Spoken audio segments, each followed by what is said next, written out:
എല്ലാവർക്കും നമസ്കാരം. Welcome back to Niyans. ചോറിൻ്റെ കൂടെ കഴിക്കാൻ സവാള കൊണ്ട് തയ്യാറാക്കിയിട്ടുള്ള 4 തരം കറികളുടെ റെസിപ്പിയാണ് ഇന്നത്തെ വീഡിയോയിലുള്ളത്.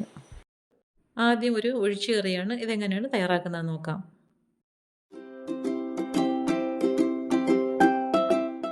ഈ കറി തയ്യാറാക്കുന്നതിന് വേണ്ടി ഒരു സവാള എടുത്തിട്ടുണ്ട്. മീഡിയം സൈസ് ഒരു സവാളയാണ് എടുത്തിരിക്കുന്നത്. നന്നായിട്ട് തോല് കളഞ്ഞ് കഴുകി വൃത്തിയാക്കിയതിന് ശേഷം ഇതേപോലെ ഒന്ന് മുറിച്ചെടുക്കാം. വളരെ കനം കുറച്ച് സ്ലൈസ് ചെയ്തെടുക്കാം. അപ്പോൾ ഈ ഒരു രീതിയിൽ ആ സവാള മൊത്തം സ്ലൈസ് ചെയ്തെടുത്തതിന് ശേഷം കൈകൊണ്ട് നല്ലതുപോലെ ഒന്ന് ഇതളുകളൊക്കെ ഒന്ന് അടർത്തിയെടുക്കാം.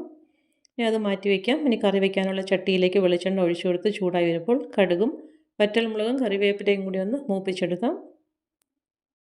അതൊന്ന് മൂത്ത് വരുന്ന സമയത്ത് അതിലേക്ക് ഒരു 1/2 ടീസ്പൂൺ അളവിൽ ഇഞ്ചി ചതച്ചത് ചേർത്ത് കൊടുക്കാം.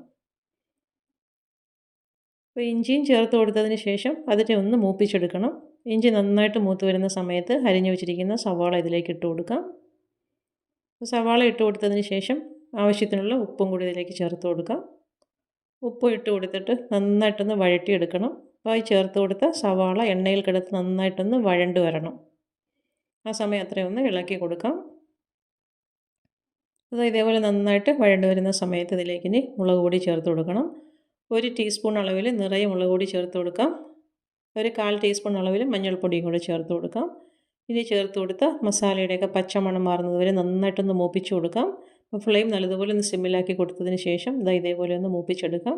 ഇനി ഇതിലേക്ക് ചേർത്ത് കൊടുക്കേണ്ടത് ഒരു 10 കഷ്ണം മാങ്ങ പീസാണ്. നമ്മൾ കറിക്കൊക്കെ മാങ്ങ മുറിച്ച് വയ്ക്കത്തില്ലേ, ആ ഒരു വലുപ്പത്തിലുള്ള 10 കഷ്ണമാണ് ചേർത്ത് കൊടുത്തിരിക്കുന്നത്. അത് ഇട്ട് കൊടുത്തൊന്ന് ഇളക്കി കൊടുക്കാം. ഇനി ഇതിലേക്ക് ചൂടുവെള്ളം ഒഴിച്ചു കൊടുക്കണം.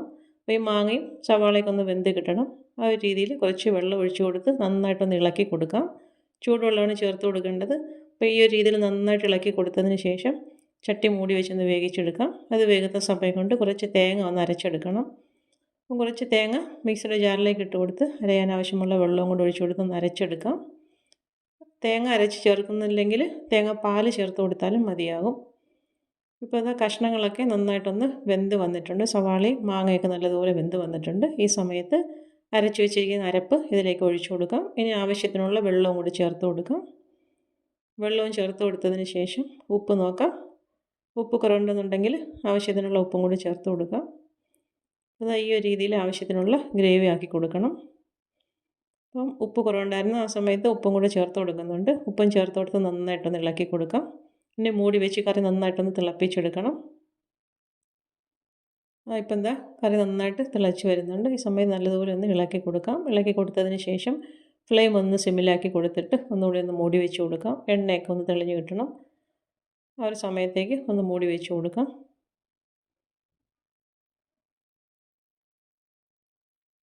അപ്പോൾ അത് കറി നന്നായിട്ട് സെറ്റായി വന്നിട്ടുണ്ട്. എണ്ണയൊക്കെ തെളിഞ്ഞ് കറി പരുവായി വന്നിട്ടുണ്ട്. ഈ ഫ്ലെയിം ഓഫ് ചെയ്ത് അടുപ്പിൽ നിന്ന് മാറ്റി കൊടുക്കാം.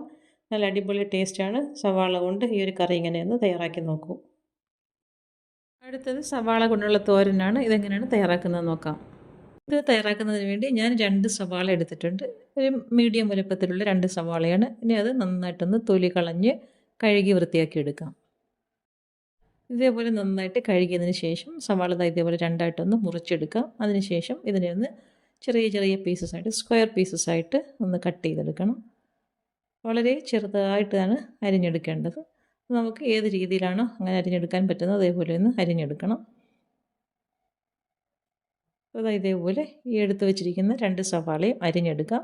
നമുക്ക് ആവശ്യത്തിനനുസരിച്ചുള്ള സവാള ചേർത്ത് കൊടുക്കാം. ഞാനിവിടെ 2 സവാളയുടെ അളവാണ് പറയുന്നത്. അപ്പോൾ എടുത്ത് വെച്ചിരിക്കുന്ന 2 സവാളയും ഇതേപോലെ അരിഞ്ഞെടുത്തിട്ടുണ്ട്. ഇനി ഇത് നമുക്ക് തോരൻ വയ്ക്കാനുള്ള ചട്ടിയിലേക്ക് ആക്കി കൊടുക്കാം.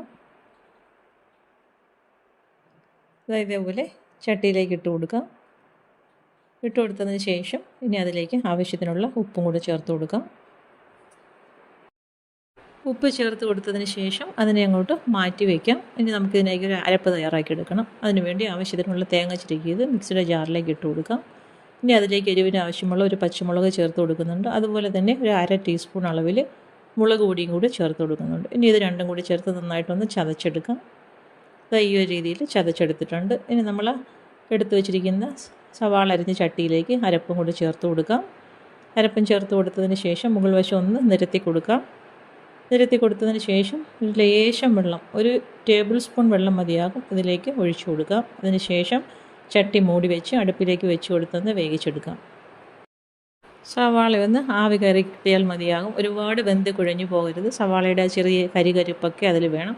അപ്പോൾ ആ ഒരു രീതിയിൽ വേണം ഇതിനെ ഒന്ന് വേവിച്ചെടുക്കാൻ. ഒരു 2 മിനിറ്റോളം മതിയാകും. അപ്പോഴേക്കും സവാള നന്നായി പരുവായി കിട്ടും. ഇതേപോലെ നല്ലതുപോലെ ഒന്ന് ഇളക്കി കൊടുക്കാം. എന്തെങ്കിലുമൊക്കെ വെള്ളം അവശേഷിക്കുന്നുണ്ടെങ്കിൽ അതിനെല്ലാം തുറന്നിട്ട് ഇളക്കി ആ വെള്ളമൊക്കെ ഒന്ന് വറ്റിച്ചെടുക്കാം. ഇതുപോലെ തുറന്നിട്ട് നല്ലതുപോലെ ഒന്ന് ഇളക്കി വെള്ളമൊക്കെ വറ്റിച്ചെടുക്കണം. ഇനി ഇതിലേക്ക് ലാസ്റ്റായിട്ട് വെളിച്ചെണ്ണയും കൂടി ചേർത്ത് കൊടുക്കാം. കടുക് വറുത്തൊഴിക്കുന്നുണ്ടെങ്കിൽ കടുക് വേണമെങ്കിലും വറുത്തൊഴിക്കാം. ഞാനിവിടെ വെളിച്ചെണ്ണയാണ് ചേർത്ത് കൊടുക്കുന്നത്. അപ്പോൾ നന്നായിട്ട് വെള്ളം വറ്റി വരുന്ന സമയത്ത് ഇതിലേക്ക് ആവശ്യത്തിനുള്ള വെളിച്ചെണ്ണയും കൂടി ഒഴിച്ചു കൊടുക്കാം. വെളിച്ചെണ്ണ ഒഴിച്ചു കൊടുത്തതിന് ശേഷം വീണ്ടും നന്നായിട്ടൊന്ന് ഇളക്കി കൊടുക്കാം. നല്ല സൂപ്പർ ടേസ്റ്റാണ്. തോരനൊന്നും വെക്കാനൊന്നും ഇല്ലാത്ത സമയത്ത് സവാള കൊണ്ട് ഈ ഒരു തോരൻ വെച്ച് നോക്കൂ. നല്ല അടിപൊളി ടേസ്റ്റാണ്. വളരെ സിമ്പിളായിട്ട് പെട്ടെന്ന് തയ്യാറാക്കാൻ പറ്റുന്ന ഒരു തോരനാണ്. വേറെ പച്ചക്കറികളൊന്നും ഇല്ലാത്ത സമയത്ത് ഈ ഒരു രീതിയിൽ തയ്യാറാക്കി നോക്കൂ. ചോറിൻ്റെ കൂടെ കഴിക്കാനൊക്കെ നല്ല ടേസ്റ്റാണ്. അപ്പോൾ തീർച്ചയായും ഈ ഒരു തോരൻ ഇങ്ങനെയൊന്ന് തയ്യാറാക്കി നോക്കിക്കോളൂ.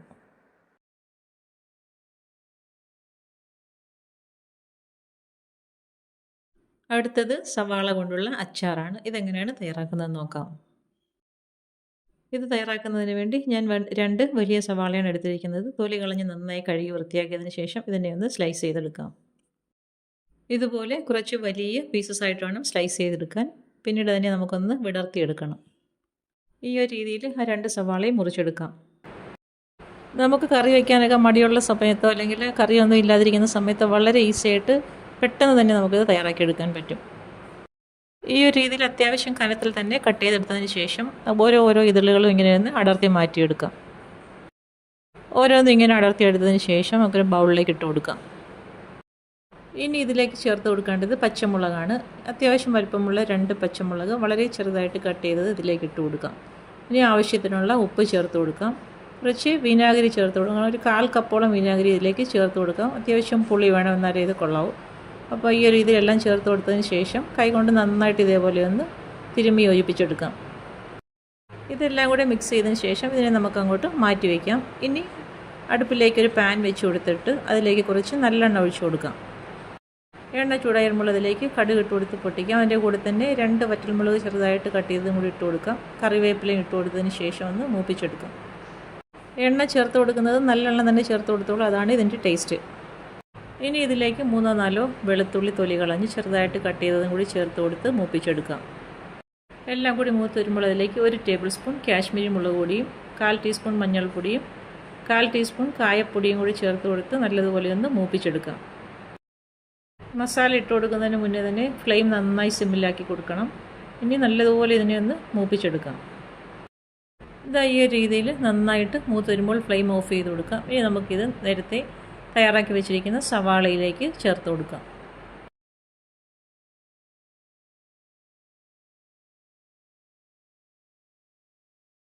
അപ്പോൾ ഈ ഒരു രീതിയിൽ ഇതേപോലെ ഒഴിച്ചു കൊടുത്തതിന് ശേഷം നന്നായിട്ട് ഇതിനെ ഒന്ന് മിക്സ് ചെയ്ത് കൊടുക്കാം.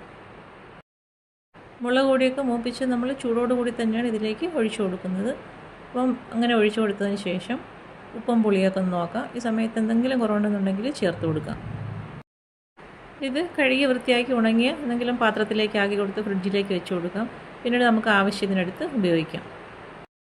ഇതിങ്ങനെ റെഡിയാക്കി ഫ്രിഡ്ജിൽ വെച്ചിരുന്നാൽ അത്യാവശ്യ ഘട്ടത്തിലേക്ക് നമുക്ക് കറികളൊക്കെ ഇല്ലാത്ത സമയത്തൊക്കെ എടുത്ത് ചോറിൻ്റെ കൂടെ കഴിക്കാം. ഒരു പ്രാവശ്യമെങ്കിലും സവാള ഇങ്ങനെ ഒന്ന് ചെയ്ത് നോക്കൂ. ചോറിൻ്റെ കൂടെ കഴിക്കാൻ പിന്നെ വേറെ കറികളുടെ ഒന്നും ഒരാവശ്യവുമില്ല. അടുത്തത് സവാളയും തൈരും കൂടി ചേർത്തിട്ടുള്ള ഒരു കറിയാണ്. ഇതെങ്ങനെയാണ് തയ്യാറാക്കുന്നത് നോക്കാം. ഇത് തയ്യാറാക്കാൻ വേണ്ടി ഒരു വലിയ സവാള എടുത്തിട്ടുണ്ട്. തൊലിയൊക്കെ കളഞ്ഞ് നന്നായിട്ട് കഴുകി വൃത്തിയാക്കിയതിന് ശേഷം ഇതേപോലെ 2ആയിട്ടൊന്ന് മുറിച്ചെടുക്കാം. ഇത് അതിൻ്റെ മുകൾ ഭാഗത്തുള്ള അതൊന്ന് കട്ട് ചെയ്ത് കളഞ്ഞതിന് ശേഷം ഇതിനെ ഒന്ന് കട്ട് ചെയ്തെടുക്കണം നമുക്ക്. അത് സ്ക്വയർ പീസസ് ആയിട്ടാണ് മുറിച്ചെടുക്കേണ്ടത്. അപ്പോൾ ഇതേപോലെ നടുവിലൂടെ ഒന്ന് കീറിയതിന് ശേഷം ഇതേപോലെ വലിയ പീസസ് ആയിട്ട് മുറിച്ചെടുക്കാം. ഇനി നമുക്ക് ഇത് ഓരോന്നും ഇതളുകളായിട്ട് അടർത്തി മാറ്റിയെടുക്കണം. അപ്പോൾ ആ ഒരു രീതിയിലാണ് ഇത് കറി വയ്ക്കാൻ വേണ്ടി കട്ട് ചെയ്തെടുക്കുന്നത്. അപ്പോൾ ഇതേപോലെ നമ്മൾ ഈ മുറിച്ച് വെച്ചിരിക്കുന്ന എല്ലാം ഇതളുകളായിട്ട് അടർത്തിയെടുക്കാം. ഇത്രയും വലിപ്പത്തിൽ വേണം ഈ സവാള കട്ട് ചെയ്തെടുക്കാൻ. ഇനി നമുക്കിതിലേക്ക് വേണ്ടത് 1/2 കപ്പ് തൈരാണ്. അപ്പോൾ ഒരുപാട് പുളിയില്ലാത്ത തൈര് നോക്കി വേണം എടുക്കാൻ. ഇത് 1/2 കപ്പ് തൈര് ഒരു പാത്രത്തിലേക്ക് ഒഴിച്ചു കൊടുക്കാം. ഇനി ഇതിലേക്ക് ശകലം ഉപ്പും കൂടി ഇട്ട് കൊടുത്ത് നന്നായിട്ട് ഇതിനെ ഒന്ന് അടിച്ചെടുക്കണം. ഒട്ടും കട്ടയൊന്നും ഇല്ലാതെ തൈര് നല്ലതുപോലെ ഒന്ന് ഉടച്ചെടുക്കാം. അപ്പോൾ പുളി ഇല്ലാത്ത തൈര് നോക്കി, ഒരുപാട് പുളി ഇല്ലാത്ത തൈര് നോക്കി വേണം എടുക്കാൻ. ഈ ഒരു രീതിയിൽ നന്നായിട്ട് ഈ തൈരിനെ ഒന്ന് ഉടച്ചെടുക്കാം. ഇപ്പോൾ ഉപ്പ് ചേർക്കുമ്പോൾ തൈരിന് ആവശ്യമായ ഉപ്പ് മാത്രം ചേർത്ത് കൊടുത്താൽ മതിയാകും. അപ്പോൾ അത് ഈ ഒരു രീതിയിൽ നന്നായിട്ട് ഉടച്ചെടുത്ത് മാറ്റി വയ്ക്കാം. ഇനി ഇതാ ചട്ടി അടുപ്പിലേക്ക് വെച്ച് കൊടുത്ത് വെളിച്ചെണ്ണ ഒഴിച്ചു കൊടുക്കാം. വെളിച്ചെണ്ണ നന്നായിട്ട് ചൂടായിരുമ്പോൾ അതിലേക്ക് ഒരു നുള്ളു ഉലുവയും കടുകും ജീരകവും കൂടി ഇട്ട് കൊടുക്കാം. എല്ലാം വളരെ കുറച്ച് മാത്രം മതിയാകും. ഇനി ഇതിനെ ഒന്ന് ഇളക്കി കൊടുത്തൊന്ന് അതൊന്ന് പൊട്ടിച്ചെടുക്കണം. ഇനി ഇതിലേക്ക് ചേർത്ത് കൊടുക്കേണ്ടത് 1/2 ടീസ്പൂൺ വെളുത്തുള്ളി ചതച്ചതാണ്. ഇനിയിപ്പോൾ വെളുത്തുള്ളിയുടെ പച്ചമണമൊക്കെ മാറുന്നത് വരെ ഒന്ന് ഇളക്കി കൊടുക്കണം. പിന്നീട് അതിലേക്ക് ചേർത്ത് കൊടുക്കുന്നത് 1-2 വറ്റൽമുളക് ഇതേപോലെ മുറിച്ച് അതിലേക്ക് ഇട്ട് കൊടുക്കാം. കൂടെ തന്നെ കുറച്ച് കറിവേപ്പിലയും കൂടി ഇട്ട് കൊടുക്കാം. ഇനി ഇതെല്ലാം കൂടി നന്നായിട്ടൊന്ന് മൂപ്പിച്ചെടുക്കാം.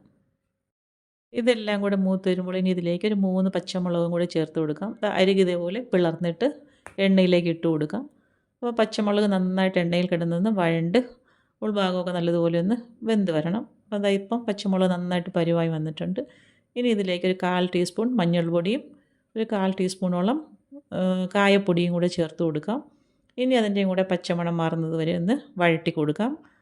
അത് ഇതെല്ലാം കൂടെ നന്നായിട്ട് വഴണ്ട് വന്നതിന് ശേഷം നമ്മൾ അരിഞ്ഞു വെച്ചിരിക്കുന്ന സവാള ഇതിലേക്ക് ഇട്ട് കൊടുക്കാം. സവാള ഇട്ട് കൊടുത്ത് നല്ലതുപോലെ ഒന്ന് ഇളക്കി കൊടുക്കാം. എണ്ണയിൽ കിടന്ന് സവാള നല്ലതുപോലെ ഒന്ന് മിക്സായി കിട്ടണം. അപ്പോൾ ആ ഒരു രീതിയിലൊന്ന് ഇളക്കി കൊടുക്കാം.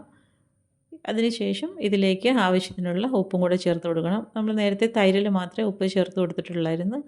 ഈ ഒരു സമയമാകുമ്പോഴേക്കും സവാളയ്ക്ക് ആവശ്യമായ ഉപ്പും കൂടി ഇതിലേക്ക് ചേർത്ത് കൊടുക്കാം. വീണ്ടും നന്നായിട്ടൊന്ന് ഇളക്കി കൊടുക്കാം. ഉപ്പും ഇട്ട് ഇളക്കി കൊടുത്തതിന് ശേഷം ഫ്ലെയിം മീഡിയത്തിലാക്കി കൊടുത്ത് 2 മിനിറ്റ് ഒന്ന് അടച്ചു വയ്ക്കാം. ഒരുപാട് സവാള വെന്ത് പോകരുത്. സവാളയുടെ ആ കരികരിപ്പ് വേണം, എന്നാലേ കറിക്ക് ടേസ്റ്റ് ഉള്ളൂ. അപ്പോൾ ഇതാ വീണ്ടും മൂടി തുറന്നതിന് ശേഷം ഒന്നുകൂടെ ഒന്ന് മിക്സ് ചെയ്ത് കൊടുക്കാം. ഈ ഒരു രീതിയിൽ നന്നായിട്ടൊന്ന് ഇളക്കി കൊടുത്തതിന് ശേഷം ഇനി നമുക്ക് നേരത്തെ ഉടച്ചു വെച്ചിരിക്കുന്ന തൈര് ഇതിലേക്ക് ഒഴിച്ചു കൊടുക്കാം. ഈ സമയത്ത് ഫ്ലെയിം ഓഫ് ചെയ്ത് കൊടുക്കണം. അപ്പോൾ ആ തൈര് ഒഴിച്ചു കൊടുത്തതിന് ശേഷം എല്ലാം കൂടി നല്ലതുപോലെ ഒന്ന് ഇളക്കി കൊടുക്കാം. അപ്പോൾ തൈര് ആ ചട്ടിയുടെ ചൂട് മാത്രം മതിയാകും ചൂടായി കിട്ടാൻ. അപ്പോൾ ഈ ഒരു രീതിയിൽ തൈരും ചേർത്ത് കൊടുത്തതിന് ശേഷം നല്ലതുപോലെ ഒന്ന് ഇളക്കി കൊടുക്കാം. ഇനി നന്നായിട്ട് ഇളക്കുന്ന ജോലി മാത്രമേ ഉള്ളൂ. അപ്പോൾ ആ തൈരും സവാളയും എല്ലാം കൂടി നല്ലതുപോലെ ഒന്ന് മിക്സായി കിട്ടണം. അപ്പോൾ നല്ല സൂപ്പർ ടേസ്റ്റുള്ളൊരു കറിയാണ്. ഈ ഒരു രീതിയിൽ ചോറിൻ്റെ കൂടെ ഇതൊന്ന് തയ്യാറാക്കി നോക്കും. നല്ല അടിപൊളി ടേസ്റ്റാണ്.